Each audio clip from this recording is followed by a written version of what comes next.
अपन बाद मार्क पढ़ रहे थे, ठीक है। हमने जो है बाद मार्क 10 बाद मार्क कंप्लीट कर लिए थे। कौन कौन से थे? सबसे पहला बाद था, उसके बाद क्या था? उसके बाद हमने षड कारण वाले ऐड कर लिए थे, सामान्य विशेष द्रव्य गुण कर्म समवाय, ठीक है। 7 हो गए। फिर उसके बाद हमने क्या पढ़ा? फिर उसके बाद हमने पढ़ा प्रतिज्ञा, स्थापना, प्रतिस्थापना, ठीक है। तो ये हमने पूरा कर लिया बात। जो लास्ट हमने बात छोड़ी थी वो थी प्रतिस्थापना की।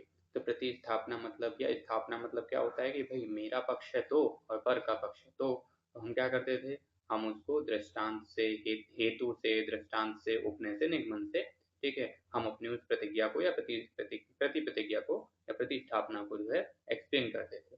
तो अब आज अपन क्या करेंगे कि भाई ये क्या होते हैं, हेतु कैसे बोलेंगे, दृष्टांत कैसे बोलेंगे, उपनय कैसे बोलेंगे, निगमन कैसे बोलेंगे, इसके बारे में डिस्कस कर लेंगे। ये 4 हो जाएंगे। ये 4 हो जाने के बाद हम उत्तर डिस्कस करेंगे कि उत्तर क्या है, ठीक है। फिर सिद्धांत पढ़ लेंगे। सिद्धांत हमें पता है, सर्वतंत्र सिद्धांत, प्रतितंत्र सिद्धांत, ठीक है, अभ्युपगम सिद्धांत और अधिकरण सिद्धांत, ये सब होते हैं। फिर अपन शब्द देख लेंगे कि भाई शब्द क्या है, दृष्टार्थ शब्द, अदृष्टार्थ शब्द, सत्य और अनृत।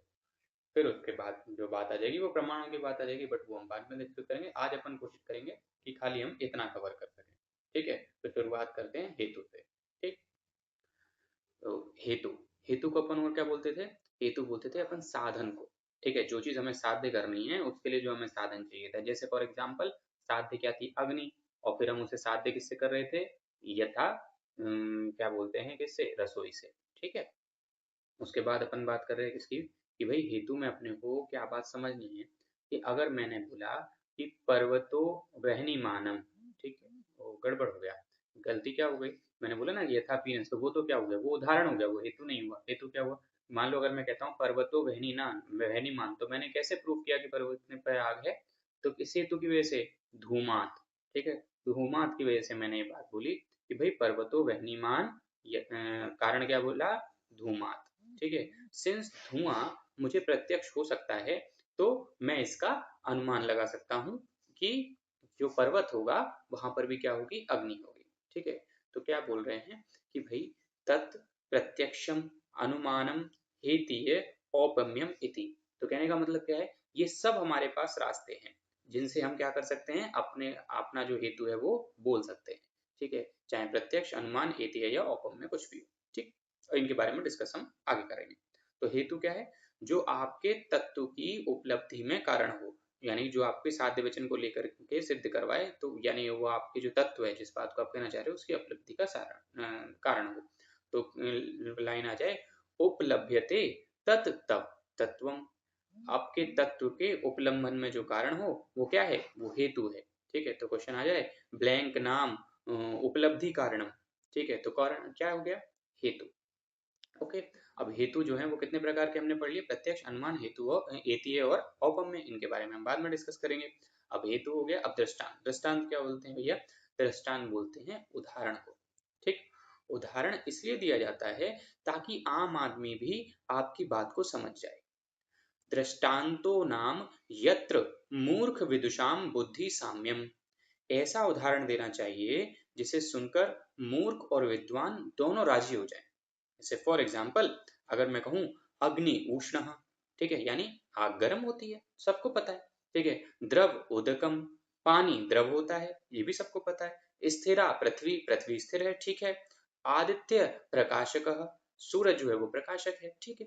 तो ये सब बातें क्या है? ऐसी बातों का एग्जाम्पल देना जिस बात को सब व्यक्ति समझ सकें, सब रिलेट कर सकें, उसे कहते हैं अच्छा दृष्टांत, ठीक है।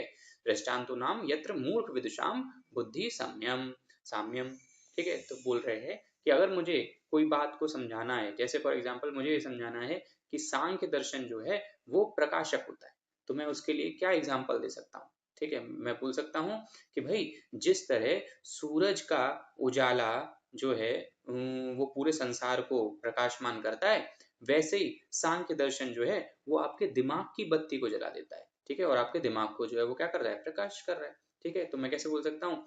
यथा आदित्य प्रकाशकस्तथा सांख्यम ज्ञान प्रकाशकम इति। जिस तरह आदित्य प्रकाश करता है यानी सूरज प्रकाश करता है, उसी तरह सांख्य का जो ज्ञान है वो भी प्रकाशक होता है। ठीक है, खैर क्वेश्चन आया पेपर में, यत्र मूर्ख विदुषाम बुद्धि साम्यम क्या दृष्टांत, खत्म कहानी। ठीक है, हेतु हो गया, दृष्टांत हो गया, उपनय। उपनय के बारे में मैंने क्या समझाया था, यथा तथा आ जाए। ठीक है, जैसे ये होता है वैसे वो आ जाए, ऐसा कोई स्टेटमेंट आ जाए तो वो क्या है, उपनय। तो क्वेश्चन ऐसा आया, यथा फिर डैश डैश डैश च अयम इति, तो ये क्या हो गया, ये हो गया भाई हमारा उपनय। जिस तरह ये होता है उस तरह वो होता है, दैट इज उपनय। और निगमन क्या था, हेंस प्रूव्ड, हेंस। ठीक है, तस्मात, तस्मात तथा इति। ठीक है, तो निगमन ऐसे लिखा हुआ है तस्मात तथा। ठीक है, इसीलिए होता है। ठीक है, यानी इसमें क्या होता है, इसमें प्रतिज्ञा को पुनः कहा जाता है। ठीक है, और उपनय में क्या किया जाता था, जैसे वो होता है वैसे ये होता है, ऐसे कहा जाता है। ठीक है, अब बात करते हैं उत्तर क्या होता है भाई। तो उत्तरम नाम साधर्म्यम उपदिष्टे हेतु वैधर्म्यम वचनम, वैधर्म्य उपदिष्टे हेतु वा साधर्म्य वचनम। मतलब एक तरह से अपोजिट बात करना ही उत्तर होता है। ठीक है, यानी जब आप कोई विग्रह संभाषा कर रहे हो तो आप जो बात कह रहे हो वो दूसरे की क्या होगी, अपोजिट होगी। ठीक है, तो इसका मतलब क्या है, डेफिनेटली अगर मैं आपको जीतना चाहता, ठीक है, तो आपका उत्तर जो होगा वो मेरी बात के विपरीत होना चाहिए। ठीक है, या नहीं होना चाहिए, होना चाहिए। ठीक, तो मैंने बोला कि पुरुष नित्य है, तो आपका उत्तर क्या होगा, आपका उत्तर होगा कि पुरुष अनित्य है, अगर विग्रह संभाषा कर रहे हो तो साधर्म के उपदिष्ट में, यानी कि जो व्यक्ति ने अपने धर्म के उपदिष्ट में कुछ बोला, ठीक है, उसमें आपका वैधर्म्य वचन का कहना यानी उसके अपोजिट को कहना। ठीक है, और वैधर्म के उपदिष्ट में यानी कोई सामने वाला आपसे अपोजिट कह रहा है, उसमें आप अपने हितकर की बात करो। ठीक है, तो वैधर्म के उपदिष्ट में साधर्म का वचन कहना क्या होता है, उत्तर होता है। तो साधर्म्य उपदिष्टे वैधर्म्य वचनम, वैधर्म्य उपदिष्टे साधर्म्य वचनम क्या है, ये उत्तर है। ठीक, तो अब हमने क्या पढ़ लिया कि भैया हेतु, दृष्टांत, उपनय, निगमन और उत्तर, 5 पढ़ लिए। अब अगला पढ़ लेते हैं सिद्धांत। ठीक है, तो सिद्धांत क्या है, फॉर एग्जाम्पल त्रिदोष सिद्धांत बनाया गया। ठीक है, क्या था भाई कि वात पित्त कफ 3 दोष का कंसेप्ट, ये होता है त्रिदोष सिद्धांत। ठीक है, या पंच महाभूत का कंसेप्ट बनाया गया। ठीक है, तो 1 से 9 तक की गिनतियां बनाई गई या अल्फाबेट बनाए गए ए से लेकर जेड तक। तो ये सब क्या है, ये सब अलग अलग अलग अलग कंसेप्ट हैं। ठीक है, ऐसा नहीं था कि ये कंसेप्ट ऐसे ही नींद से उठ के हमने बना दिए। ठीक है, जो परीक्षक थे उन्होंने बहुविधि से परीक्षा करके, हेतुओं से सिद्ध करके एक निर्णय पर पहुंचे। क्या निर्णय पर पहुंचे कि भाई साहब दोष 3 होते हैं, महाभूत 5 होते हैं, गिनतियां 100 होती हैं या 1 से 9 तक, फिर उसके बाद उसका एक पैटर्न फॉलो करते गए, या अल्फाबेट्स जो होते हैं वो भैया छोटे आ से लेकर के छत्रज्ञ तक होते हैं। ठीक है, या इनके बारे में हमको काम करना है। ठीक है, उन सबके पीछे अलग अलग अलग अलग कंसेप्ट है कि कौन सा मुंह से बोला जाता है, कौन सा गले से बोला जाता है, इस तरह से। ठीक है, तो सिद्धांत जो होता है कोई भी ये ऐसे ही नहीं होता है। क्या होता है सिद्धांत को, सिद्धांत को परीक्षक, श्लोक पढ़ता हूँ, नाम सह यह परीक्षकैः बहुविध परीक्षैः हेतुभिः च साधयित्वा स्थाप्यते निर्णयः। यानी जो निर्णय स्थापित किया जाता है या साधित किया जाता है किससे, हेतुओं से सिद्ध किया हुआ हो और जिसे परीक्षकों ने बहु विधि से परीक्षा की हो, उसे हम क्या कहते हैं, सिद्धांत। तो सिद्धांतो नाम यह स परीक्षकै बहुविध परीक्षय हेतु भी च साधयित्वा स्थाप्यते निर्णयः। ठीक है, अब सिद्धांत कितने हैं भैया, सिद्धांत 4 हैं, सर्वतंत्र सिद्धांत, प्रतितंत्र सिद्धांत, अधिकरण सिद्धांत और अव्युपगम सिद्धांत। तो ये सिद्धांत के अंदर ही, ये कोई अलग से वाद मार्ग नहीं है, सिद्धांत के अंदर ही है। ठीक है, 16वां वाद मार्ग हम पढ़ रहे हैं सिद्धांत, उसके अंदर आ जाता है कि भाई सर्वतंत्र सिद्धांत। तो सर्व सिद्धांत तो वो होगा जो सभी तंत्रों में प्रसिद्ध होगा। ठीक है, यानी चरक, सुश्रुत, वाग्भट, कोई भी आयुर्वेद का ग्रंथ हो। ठीक है, जैसे अब ऐसा कौन सा सिद्धांत है जिसे सब लोग मानते हैं, फॉर एग्जाम्पल त्रिसूत्र का सिद्धांत है। त्रिसूत्र का सिद्धांत जो है वो आयुर्वेद के सभी तंत्रों में ऑलमोस्ट सेम ही है। दैट मीन्स व्हाट, क्या है भैया कि आयुर्वेद के जितने भी ग्रंथ हैं, ठीक है, उन सब के अकॉर्डिंग त्रिसूत्र मतलब क्या होता है कि हेतु, लिंग और औषध, यही तो था, हेतु लिंग औषधम ज्ञानम। ये तो था त्रिसूत्र। तो हेतु यानी हर व्याधि का कोई ना कोई निदान होगा, हर व्याधि के कोई ना कोई लक्षण होंगे और उस व्याधि की कोई ना कोई चिकित्सा होगी।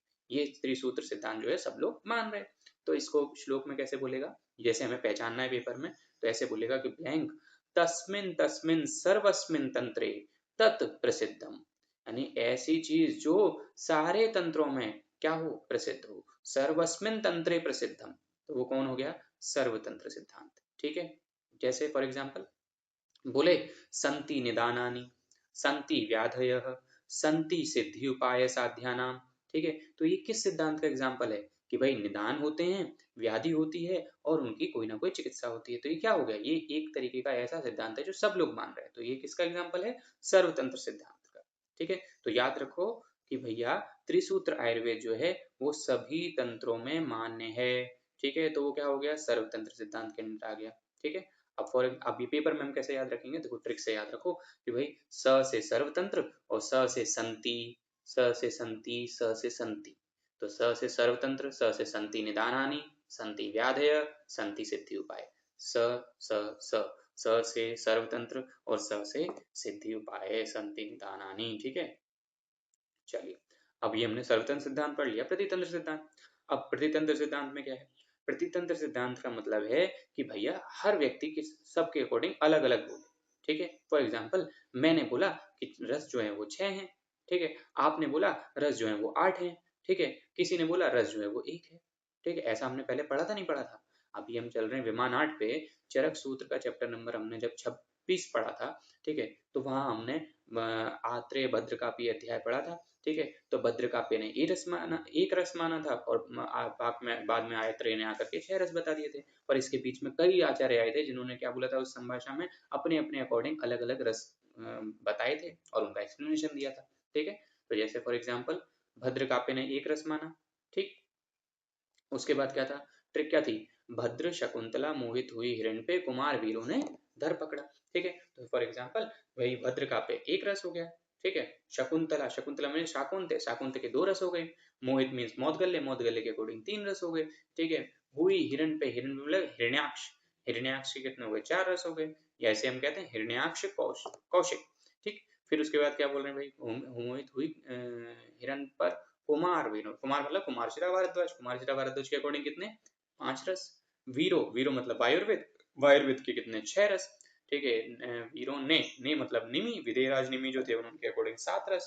ठीक है, धर पकड़ा मतलब बड़ीश धामार्गव, उनके अकॉर्डिंग 8 रस। और असंख्य रस किसने बताया था इस सब के अलावा, कांकायन, कांकायन ने बोला था कि असंख्य रस होते हैं। ठीक है, ऐसी कंडीशन में प्रतितंत्र सिद्धांत बोला जाएगा जहां सभी आचार्य अपने अपने तरीके से अलग अलग बात कर रहे हैं। तो ठीक है, तो क्या बोलेंगे कि भैया यथा अन्यत्र अष्टौ रसाः षडत्र पंच इंद्रियाणि, यत्र षड इंद्रियाणि अन्यत्र तंत्रे। कह रहे हैं कि भैया एक तंत्र में 8 रस मान रहा है, एक तंत्र में 6 रस मान रहा है, एक तंत्र में 5 इंद्रियां बोल रहा है, एक तंत्र में 6 इंद्रियां बोल रहा है। तो ये किसका एग्जाम्पल है, ये हो गया प्रतितंत्र सिद्धांत का। ठीक है, या फिर इसके ऐसे पूछ ले कि ब्लैंक तस्मिन तस्मिन अनेकस्मिन तंत्रे तत्प्रसिद्धम। ठीक है, कह रहा है कि सभी सभी में जो है कि अलग अलग में, अलग अलग तंत्र में अलग अलग चीज प्रसिद्ध है।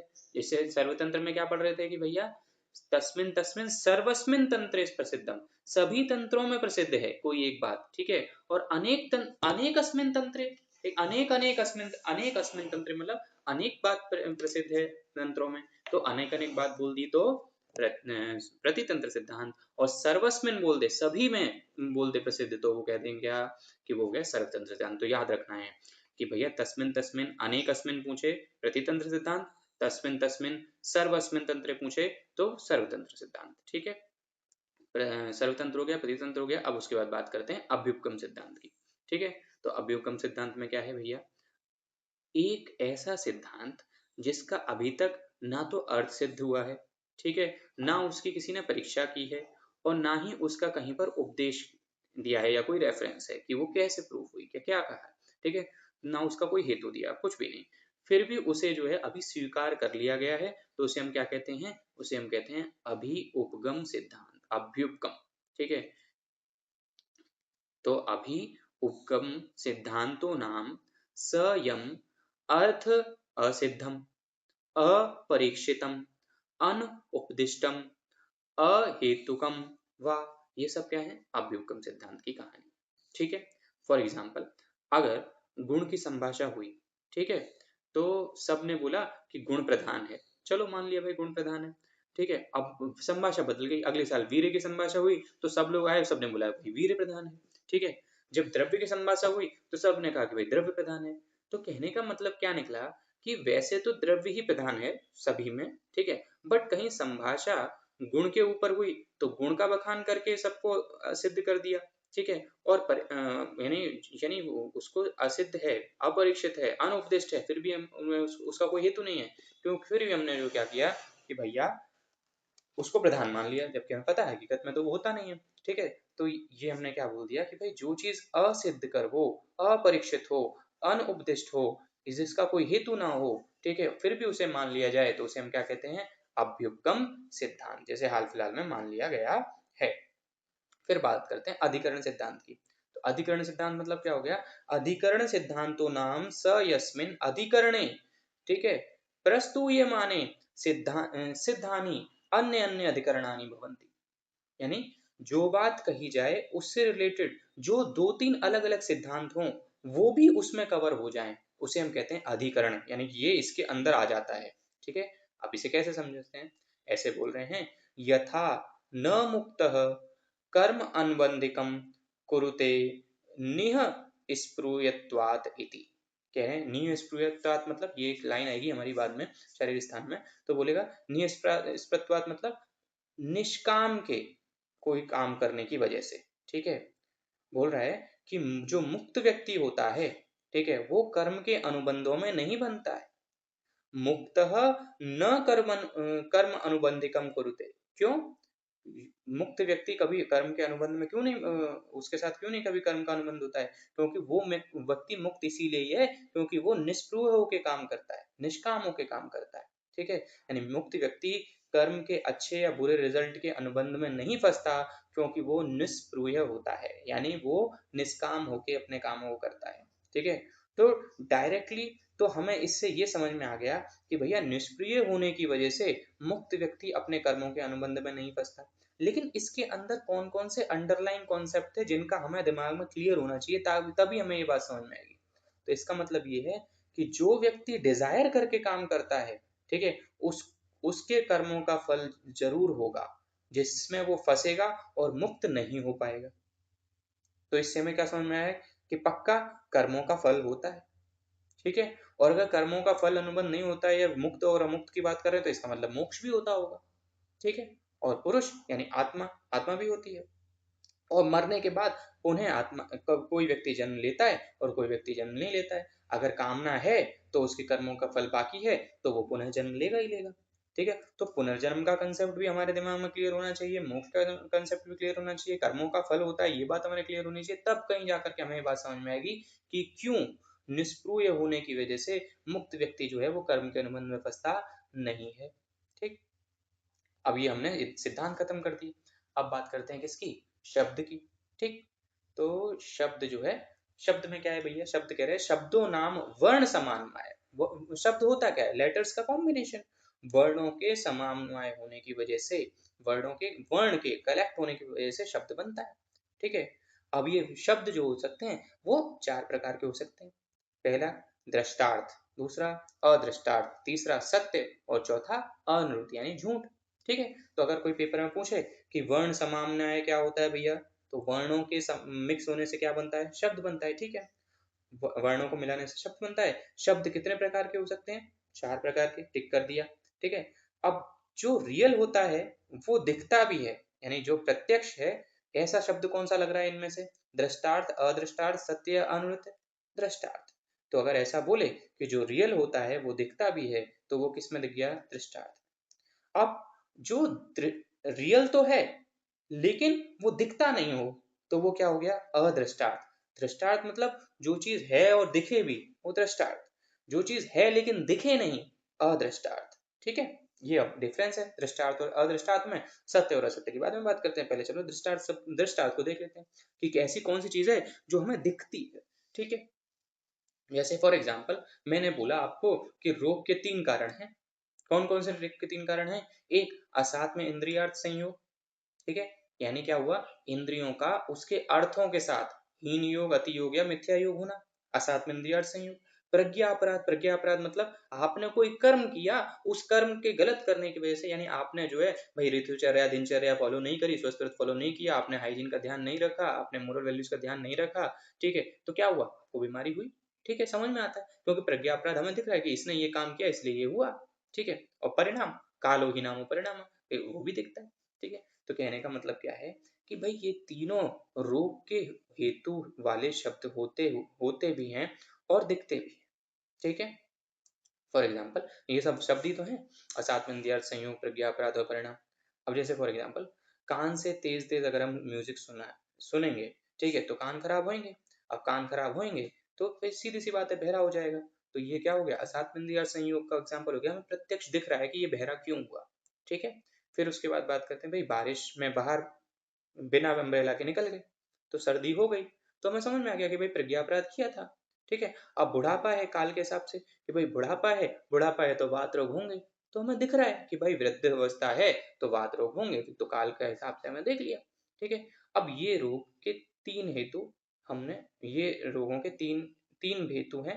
ठीक है, ये दृष्टार्थ हमने बात समझ ली, कौन कौन सी, असात में इंद्रिय संयोग, प्रज्ञा अपराध और परिणाम, ये जो क्या हो गए, ये दृष्टार्थ हो गए। ठीक, अब हमने जो है सिमिलरली रोगों के 6 उपक्रम पढ़े थे। ठीक है, कौन कौन से, लंघन, भ्रंगण, स्नेहन, रूक्षण, स्वेदन, और स्वेदन का उल्टा क्या, स्वेदन गर्म, स्तंभन ठंडा। ठीक है, तो ये उपक्रम होते हुए हैं और करते समय हमें दिखते भी। अब जैसे फॉर एग्जाम्पल भाई अगर मैं जो है लघु रूक्ष अन्न खाऊंगा तो लंघन होगा, और लंघन होगा तो पेशेंट के अंदर पक्का लघुता दिखेगी, लघुता के लक्षण आएंगे। ठीक है, अब स्वेदन दोगे तो स्वेदन होगा भी और वो दिखता है, मुंह पसीना आएगा। ठीक है, तो स्वेदन हो गया। ठीक, तो ये सब क्या हो गए, ये 6 उपक्रम हो गए, ये भी क्या है, ये दृष्टार्थ हैं। ठीक है, तो रोगों के 3 हेतु दृष्टार्थ थे, 6 उपक्रम दृष्टार्थ हैं। ठीक, अब बात करें किसकी भाई, कि भाई अगर मैंने कोई शब्द बोला श्रोत्र आदि से शब्दों का ग्रहण। ठीक है, अब ये भी पता चलता है। ठीक है, यानी दिखाई दे रहा है, सुनाई दे रहा है, ठीक है, टेस्ट किया जा सकता है, वो सब क्या हो गया, श्रोत्र आदि सारे इंद्रियों से जो भी कुछ आप अर्थ को ग्रहण कर सकते हो वो सब भी क्या है, वो भी सब दृष्टार्थ है। ठीक है, अब बात करते हैं क्या, अदृष्टार्थ शब्द। अदृष्टार्थ शब्द क्या होगा भाई, फॉर एग्जाम्पल परलोक, दोबारा जन्म लेना, मोक्ष, ये सब बातें क्या है, ये सब बातें रियल तो हैं लेकिन हमको दिखाई देती नहीं है। ना किसी ने परलोक देखा है, ना किसी ने दोबारा पुनर्जन्म होकर के देखा है कि मैं दोबारा जन्म होकर के देख लिया मैंने। ठीक है, ना ही कोई मोक्ष में जाता है तो फिर कभी आके बताता है कि हाँ भाई मेरे को मोक्ष मिल गया था, ऐसा कुछ नहीं होता है। ठीक है, तो ये भले ही हैं अदृष्टार्थ शब्द, क्या होते हैं, जो सत्य तो हैं लेकिन वो दिखाई देते नहीं। ठीक है, तो अगर मैं बोलूं कि अदृष्टार्थः पुनः अस्ति प्रत्ययभावः अस्ति मोक्षः इति, दृष्टार्थो नाम त्रिभिः हेतुभिः दोषः प्रकोपयति, षड्भिः उपक्रमैः प्रशाम्यन्ति, स इति श्रोत्रादि सद्भावे शब्दादि ग्रहणम इति। ठीक है, तो कहने का मतलब क्या है कि भैया ये सब बातें हमको ध्यान रखनी है। ठीक है, अगर प्रेत्या भाव पूछे, मोक्ष पूछे, तो ये सब किसका हो गया भाई, यानी परलोक और मोक्ष की बातें पूछे तो वो कैसे है, अदृष्टार्थ शब्द है। ठीक है, और अगर हमें जो है मैं हेतु भी साधित्व पूछे, षड उपक्रम पूछे, श्रोत आदि से शब्दों का ग्रहण पूछे, तो ये सब क्या है, दृष्टार्थ है। अब यहाँ गलती क्या कर सकते हैं कि कल को पेपर में आया सती श्रोत्रादि सद्भावे शब्द आदि ग्रहणम, यानी सभी इंद्रियों के द्वारा शब्द स्पर्शों का ग्रहण करना क्या है, ये दृष्टार्थ है कि अदृष्टार्थ है, सत्य है या अनृत है, तो वहां हम गड़बड़ कर सकते हैं। कभी दिमाग कर सकता है कि अदृष्टार्थ कर दूं क्योंकि मुझे दिखता तो नहीं है, अरे भाई दिख क्यों नहीं रहा है, इंद्रियां प्रत्यक्ष करने के लिए ही होती हैं। ठीक है, तो दृष्टार्थ होगा। सत्य सत्य तक कर दूं, भाई सत्य तो ठीक है लेकिन आपको रिवीजन अच्छे से होगा तभी पता चलेगा कि शब्द को सत्य के लिए क्या बोला था, सत्य के लिए बोला था भैया, आगे देखते हैं कि सत्य के लिए क्या बोला था, कि सत्यो नाम यथार्थ भूतः।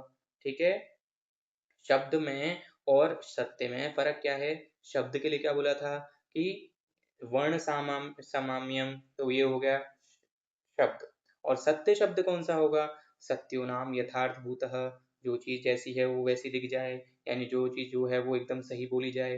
फॉर एग्जाम्पल भाई आयुर्वेद में जो कुछ लिखा है वो सब क्या है, सत्य है।